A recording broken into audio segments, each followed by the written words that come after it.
කියෝරා අයුබෝවන් කොහොමද ඉතින් මගේ යාළුවන්ට හැමෝම හොඳින් නේද? සුපුරුදු සෙනෙහසින් අදත් ආරාධනා කරනවා මගේ බ්ලොග් එකත් එක්ක රැඳී සිටින්න කියලා. ඔයාලා තාමත් මාව සබ්ස්ක්‍රයිබ් කරලා නැත්නම් අද බ්ලොග් එක බලන ගමන්ම සබ්ස්ක්‍රයිබ් කරන්න.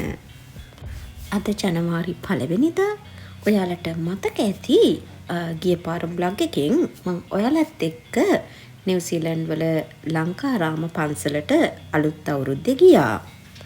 ඉතින් අද දවසේ අපි ප්ලෑන් කරේ කොහේ හරි ඇවිදින්න යන්න කියලා. නමුත් ජනවාරි 1 වෙනිදා නිව්සීලන්ඩ් වල කාලගුණය නම් තරම්ම හොඳ තත්ත්වයක තිබුණේ නැහැ. අද වැසිබර දිනක්. ඉතින් අපිට හිතුණාද IKEA එක පැත්තේ පොඩි රවුමක් යන්න ඕනේ කියලා. නිව්සීලන්ඩ් වල ෆස්ට් ටයිම් තමයි IKEA එකක් ඕපන් කරන්නේ. මට මතක විදිහට ගිය මාසේ ගිය අවුරුදු දෙසැම්බර් මාසේ තමයි IKEA එකක් ඕපන් කරන්නේ. ඉතින් ඔබ ඕක්ලන්ඩ් අවට සිටින කෙනෙක් නම් ඔබට පහසුවෙන්ම ළඟා වෙන්නට පුළුවන් තැනක තමයි මේ IKEA එක දාලා තියෙන්නේ. ඒ තමයි සිල්වියා පාක් එකේ. ඔබ මිඩ්ල් ඊස්ට් වල හරි යුරෝප් වල හරි එහෙම නැත්නම් ඕස්ට්‍රේලියා වල හරි ඉන්නවා නම් ඔබට හුරු පුරුදු ප්ලේස් එකක් තමයි IKEA කියන්නේ.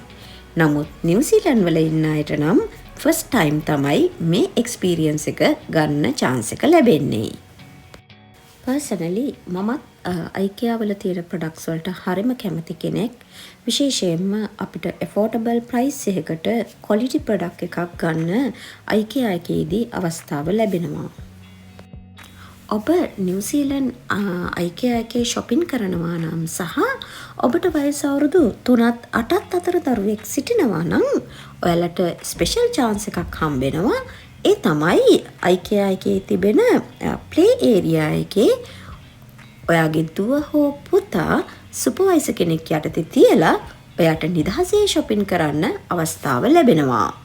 මේ play station එක පැය භාගයක play station එකක් වෙන අතරම ඔයා IKEA එකේ family member කෙනෙක් නම් ඔයාට තව extra පැය භාගයක් ගන්න අවස්ථාව ලැබෙනවා. මේ play station එක සඳහා ඔයාට වේලස්සනම free booking එකක් දාන්න අවශ්‍ය වෙන්නේ නැති එකත් තවත් විශේෂ දෙයක්. IKEA එකේ shopping කරලා ඉවර වෙලා ඔයාට ස්වීඩිෂ් රෙස්ටෝරන්ට් එකේ ස්කැන්ඩිනේවියානු ස්ටයිල් ෆුඩ් රස බලන්නත් ඔයාලට IKEA එකේදී අවස්ථාව ලැබෙනවා. මේ බලන්නකෝ ඔයාලා දන්න කට්ටියකුත් මෙන්න මෙතනට වෙලා ඉන්නවා. එයාලට නම් ටිකක් මහන්සි වගේ. ඒ වුණාට මේ වගේ තැනකට ආපුවාම නම් අම්මව ලේසියෙන් මේ වගේ තැනකින් එක්ක යන්න නම් එයාලට chance එකක් ලැබෙන්නේ නැහැ. IKEA එකේ මම හරිම ආසයි මේ විදිහට එක එක විදිහට හදලා තියෙන rooms බලන්න. IKEA එකට ගියාම අපිට අපේ bedroom එක, living area එක, kitchen එක, ළඟට study room එක, bathrooms, ඒ වගේම අපේ office room එක කොහොමද සකස් කරගන්න ඕන කියන එක ගැන අයිඩියා එකක් ගන්න පුළුවන්. එහෙනම් ඔයා ඕක්ලන්ඩ් වල අවට ඉන්න කෙනෙක් නම් සිල්වියා පාක් එකේ තියෙන IKEA එකේ shopping කරන්න අමතක කරන්න එපා. අද නම් IKEA එකේ ගොඩාක් සෙනග හිටපු දවසක්. විශේෂයෙන්ම ක්‍රිස්මස් නිවාඩුව ඊළඟට අලුත් අවුරුද්ද වෙනුවෙන් නවසීලන්තයේ ජීවත් වන බොහෝ පිරිසකට දිගු නිවාඩුවක් ලැබෙනවා. බොහෝ වෙලාවට ඔෆිස් පටන් ගන්නේ ජනවාරි 5-10. ඉතින් ඒ නිසා අද ගොඩාක් සෙනග IKEA එකේ හිටියා.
දැන් නම් හරිම බඩගිනි ළමයි කාලා ඉන්න ඕනේ.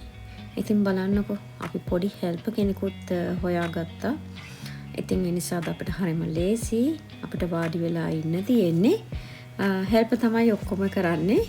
ඉතින් ඔයාලටත් මේ වගේ හෙල්ප් කෙනෙක් ඕන නම් කමෙන්ට් එකක් දාන්න. ඉතින් අලුත් අවුරුද්දේ ඔන්න අපි ලන්ච් එක ගන්නයි යන්නේ. සුපුරුදු විදිහට නම් ඉතින් අද ලන්ච් එකට බත් නැහැ. අද කන්න තියෙන්නේ මේවා. එහෙනම් ඉතින් කාලා එන්නම්. ඉතින් බලන්නකෝ අද නිමාඩු දවසෙත් එළියට ඇවිල්ලා ඉන්න වෙලාවෙත් ඔෆිස් එකේ ඊමේල් එකක් නම් චෙක් නොකර ඉන්න බැරි කෙනෙකුත් ඉන්නවා. ඔන්න ඉතින් අපි IKEA එකේ shopping කරලා ලන්ච් එකත් අරගෙන ඉවරයි.